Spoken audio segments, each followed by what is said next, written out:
So this is, with righteousness, this is some stuff that Paul talks about. Paul knew what's up. He had an understanding of the word. Check this out. All right, Hosea chapter 10, verse 12. So for yourselves righteousness, reap according to the loving commitment. Break up the tillable ground. It is time to seek Yah till he comes and rains righteousness on you. Type 1, type 2 righteousness. Type 1, the righteousness that you sow for yourself. Type 2, the righteousness that comes, that he rains on you, that comes after, according to the loving commitment. Break up the tillable ground. Seek Yah. When you seek him, when you start walking in his ways, he rains that on you. You cannot be a believer without first accepting, acknowledging that Yeshua Messiah died for your sins, right? So if you are in a place to where because if you don't ask for it, you don't get it. So here it's, if you don't ask and do, here's doing and asking and seeking, then it's granted to you. Then that righteousness reigns on you. Then the Spirit comes upon you, and greater is he that is in you than he that is in the world, that you can conquer and overcome. All right, Romans chapter 1. Check this out. All right. So here, who was designated, talking about Yeshua, who was designated Son of Elohim with power, according to the set-apart Spirit, by the resurrection of the dead, Yeshua Messiah, the Master of us, through whom we have received favor and office of emissary for belief obedience. You believe, you obey. You obey, you believe. You cannot believe without obeying his word, and you cannot obey without believing in him. Among all the nations on behalf of his name. Belief, obedience among all the nations. All right. For I am not ashamed of the good news of Messiah. Right? It has the power. For it is the power of Elohim for deliverance to everyone who believes. If you don't do righteousness, that's obedience. If you don't do righteousness, you really don't believe, because you don't believe him enough to do it. If you don't believe, you won't do righteousness, because you don't believe that that righteousness that you're sowing for yourself will allow him to, so fluidly rain down his righteousness. All right. And it talks about and deliverance to everyone whom believes, to the Yehudi first, and also to the Greek. And he's talking specifically to the Romans who had the Greeks there. But basically it's, heathen, person who is non-Israelite. For in it the righteousness of Elohim is revealed from belief to belief, as it has been written, but the righteous shall live by belief. What? Habakkuk 2:4? I guarantee you, talking about the commands in that as well, because only the ones who believe obey. For the wrath of Elohim is revealed from heaven against all wickedness and unrighteousness of men. The opposite. So if righteousness is walking out the commandments, it is righteousness for us to do, that we do all his commandments. And he rains down righteousness. That's the sowing. And then he rains down righteousness. When we have sought him, when we seek him and we accept him and we believe in him.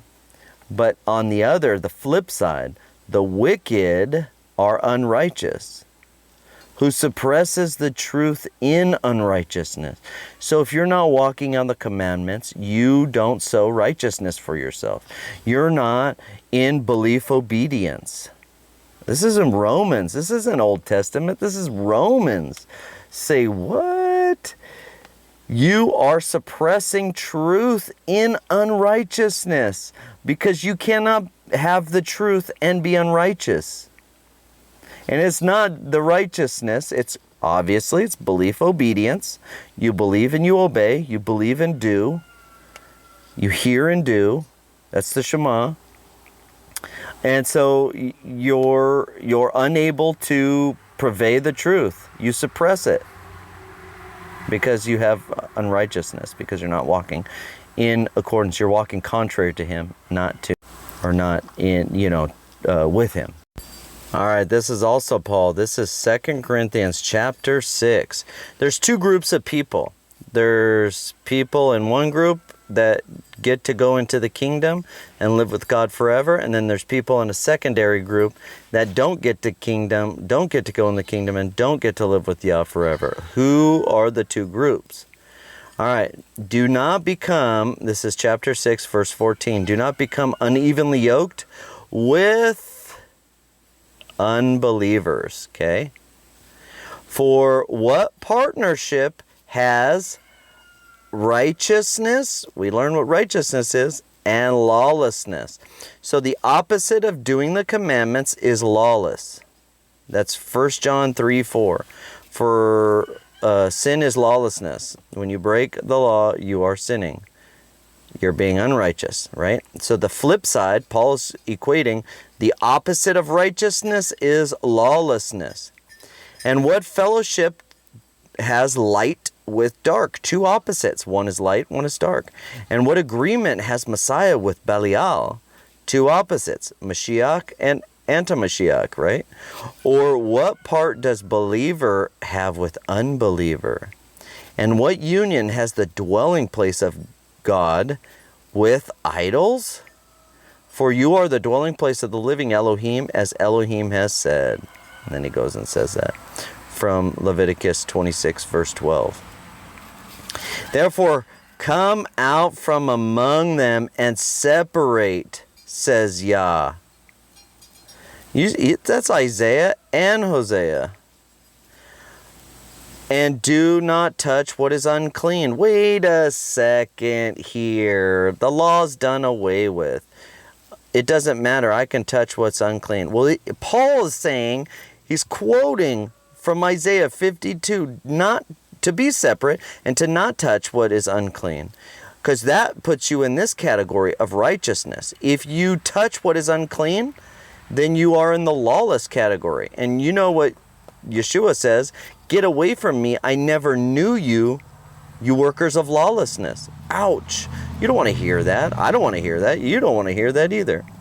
Okay, therefore, come out from among them and separate yourselves, says Yah, and do not touch what is unclean. Okay, if you don't touch what is unclean, then he will receive you. And I shall be a father to you, and you shall be sons and daughters to me, says Yah the Almighty. Why? Because you are doing what Dad says. You live in Dad's house. You do what Dad says. Your dad has rules for his house. You got to obey by the rules. Otherwise, you get punished. You get disciplined. It's the same role as a father and a son. And he calls himself a father. He shall be a father to us. What does fathers do? Fathers have laws in their houses. If they don't, then they're a problem father. If they do, then they're a good father. If you don't give people, your children, i.e. your children, guidelines and parameters, they will break them and they will fall down and get hurt. And they will be upset. Why didn't you tell me? Well, that's why. Because you're not doing right. So even Paul says it. Two categories. Which category are you in? The one that's done away with the law, lawlessness, or the one that's righteous? Light or darkness? I want to be in righteousness, light, Messiah, believer, and dwelling place of God. I don't want to be the lawless, in darkness, Belial, Antichrist, unbeliever, and a dwelling place of idols. Woo-wee! So I hope part 2 of righteousness resonates with you, because it hit me like a ton of bricks over and over and over again every time I read it, and it's beautiful. So enjoy, read about righteousness. Paul even talks about it. You can't be unrighteous and righteous at the same time. You can't be touching